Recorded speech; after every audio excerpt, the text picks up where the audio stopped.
بسم اللہ الرحمن الرحیم الحمدللہ رب العالمین الرحمن الرحیم مالک یوم الدین ایاک نعبد و ایاک نستعین اہدنا الصراط المستقیم صراط الذین انعمت علیہم غیر المغضوب علیہم ولا الضالین۔ ساری تعریف ہے اس اللہ کے لیے جس کے قبضے میں میری جان ہے اور وہ ہر چیز پہ قدرت رکھتا ہے۔ مولا علی کے ظہور ہونے پر میں نے کچھ تقریر لکھی ہے۔ جب اس سرزمین پر مولا علی کا ظہور ہونا تھا تو فاطمہ بنت اسد خانہ کعبہ میں آئیں اور اس کی دیوار پر ہاتھ رکھ کر کے کہا کہ پالنے والے تیرے ولی کا ظہور فرما۔ خانہ کعبہ کا خلاف پکڑ کے یہ کہہ رہی ہیں کہ پالنے والے تو نے جتنی کتابیں اپنے نزول سے بھیجی ہیں اور جتنے نبیوں کو بھیجا ہے ان سب پہ میرا ایمان ہے۔ جس وقت آپ نے دیوار پر ہاتھ رکھا اسی وقت خانہ کعبہ کی دیوار شک ہو گئی اور فاطمہ بنت اسد خانہ کعبہ میں چلی گئیں۔ پھر اسی طرح دیوار مل گئی۔ اس واقعے کو حضرت عباس ابن عبد المطلب اپنی نظروں سے دیکھ رہے تھے۔ آپ نے لوگوں سے کہا کہ ابو طالب کی زوجہ خانہ کعبہ کے اندر چلی گئیں۔ لوگ وہاں جمع ہو گئے اور خانہ کعبہ کے دروازے کو کھولنے کی کوشش کی لیکن وہ دروازہ نہیں کھلا۔ پھر دیوار اسی طرح شک ہوئی۔ اس وقت پورے مکے کے لوگ مکے میں حاضر تھے۔ اس وقت ابو طالب اور جناب محمد مصطفیٰ صلی اللہ علیہ وسلم بھی موجود تھے۔ دیوار پھر شک ہوئی تو ابو طالب نے کہا رسول خدا سے کہ آپ اندر جائیں۔ جب رسول اندر آئے تو فاطمہ بنت اسد نے کہا کہ اے میرے بیٹے محمد، یہ بچہ نہ تو دودھ پیتا ہے اور نہ ہی روتا ہے۔ آپ نے مولا علی کو اپنی گود میں لیا اور اپنی زبان چسائی۔ مولا ہنس کر آنکھیں کھولی اور خوشی کا اظہار کیا۔ رسول اللہ حرم سے مولا علی کو باہر لے کر کے آئے تو اس منظر کو لوگ بڑی حیرت سے دیکھ رہے تھے۔ لوگ اس بات کی فکر مند تھے کہ اس بچے کا نام کیا رکھیں، تو جناب محمد مصطفیٰ صلی اللہ علیہ وسلم نے فرمایا کہ اس کا نام علی ہے۔ جب یہ آگے لے کر ابو طالب جب مولا علی کو آگے لے کے چلنے لگے تو اس مجمع سے ایک آدمی نکلا اور اس نے کہا کہ ابو طالب، ہمارے وہاں سانپ کے بچے کو کی ایک رسم ہے، آپ اس رسم کو نہیں نبھاؤ گے۔ تو مولا علی کو ابو طالب نے ایک پتھر پر لٹایا اور کہا کہ لے کر آؤ اس سانپ کو، اور وہ لوگ اس سانپ کو لے آئے۔ اس کے بعد جب سانپ نزدیک آیا تو مولا علی نے اس سانپ کے 2 ٹکڑے کر دیے۔ تب فاطمہ بنت اسد نے ہنس کر کہا کہ میرے بیٹے کا نام میرا بیٹا حیدر ہے۔ مولا علی کی پوری زندگی رسول خدا کے ساتھ گزری۔ 13 برس کے سن میں جب مولا علی آئے تو دعوت ذوالشیرہ کا مولا رسول خدا نے دعوت کا اہتمام کیا۔ مولا علی سردار قریش کے ایک گھر گئے اور ان کو دعوت دی۔ دعوت ذوالشیرہ جب ہوئی تو رسول خدا کے ساتھ مولا علی تھے، اور مولا علی رسول خدا کے ساتھ کوئی ایسی جگہ نہیں تھی کہ جہاں ان کے ساتھ نہیں رہتے تھے۔ ہر قرآن کی آیت کے جب آتی تھی مولا علی ان کے ساتھ ساتھ ہوتے تھے۔ شب ہجرت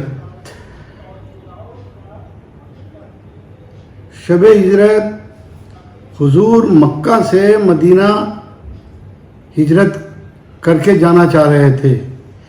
اور مولا علی سے انہوں نے یہ کہا کہ علی آج کی رات آپ میرے بستر پر سو جاؤ۔ علی نے حضور سے ایک ہی بات کہی کہ اگر میں سو رہوں تو کیا آپ کی جان بچ جائے گی؟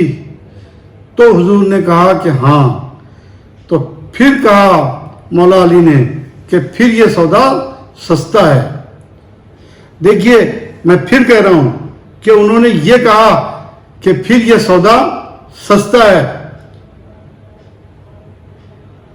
مولانا مظفر حسین طاہر جلولی 84 میں امامیہ گنچا امامیہ کے اشرے میں وہ یہ پڑھا کرتے تھے کہ یہ شب ہجرت نہیں تھی، یہ قتل رسول تھی۔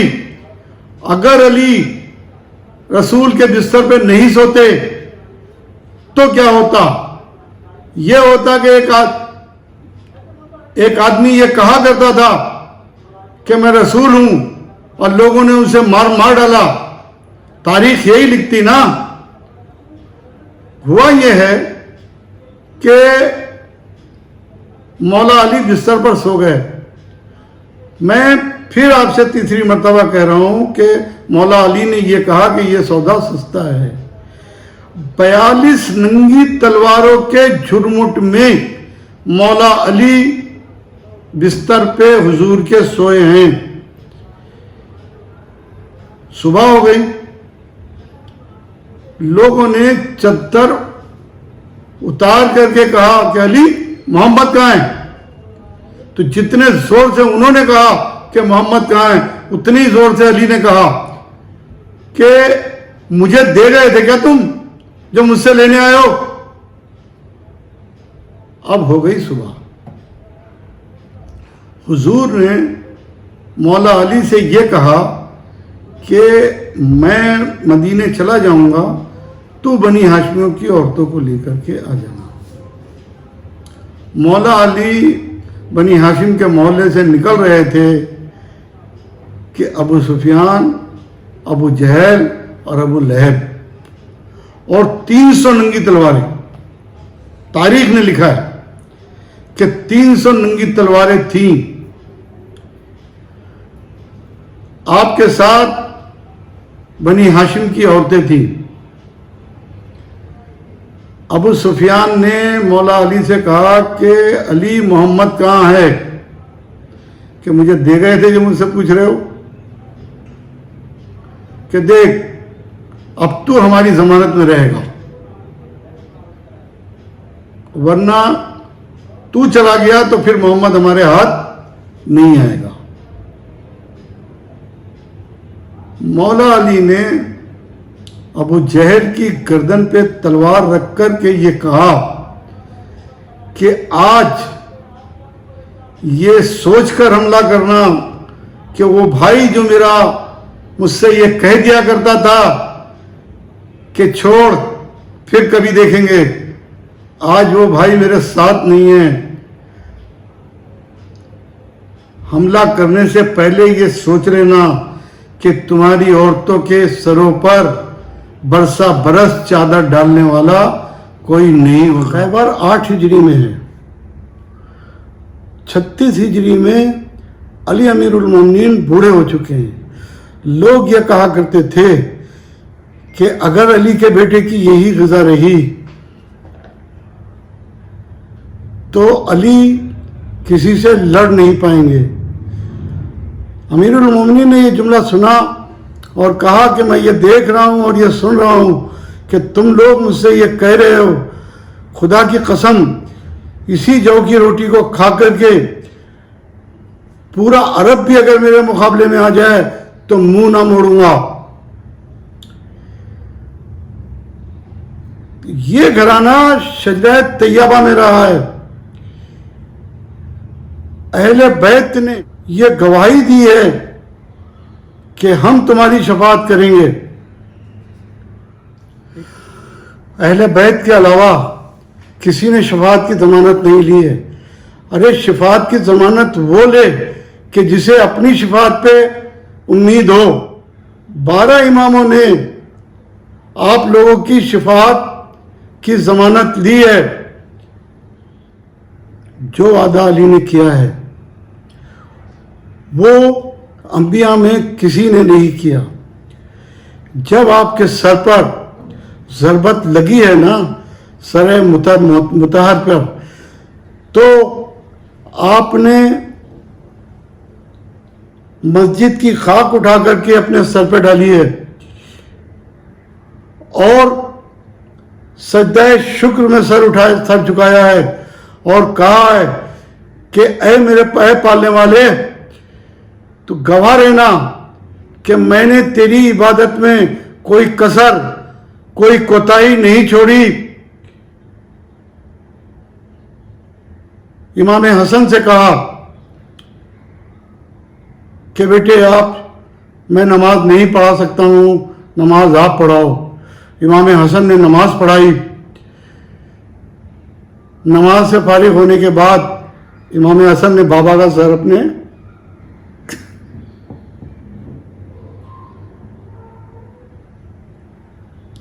گود میں لیا.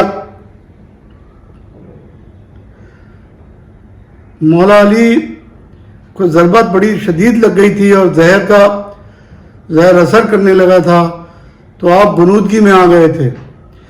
امام حسن نے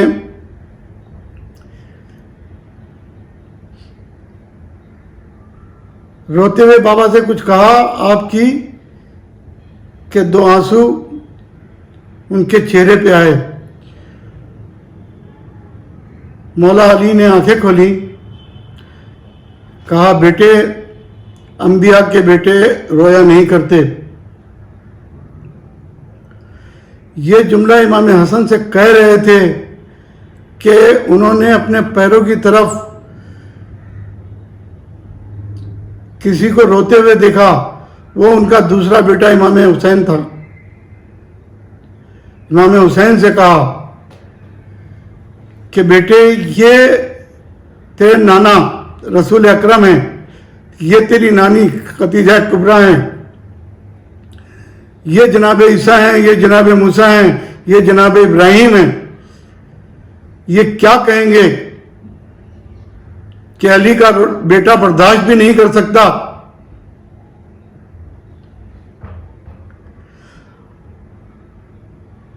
یہ فضیلت اہل بیت کے علاوہ کسی کو نہیں ہے کہ جس طریقے سے انہوں نے امام حسن کو تسلی دی ہے.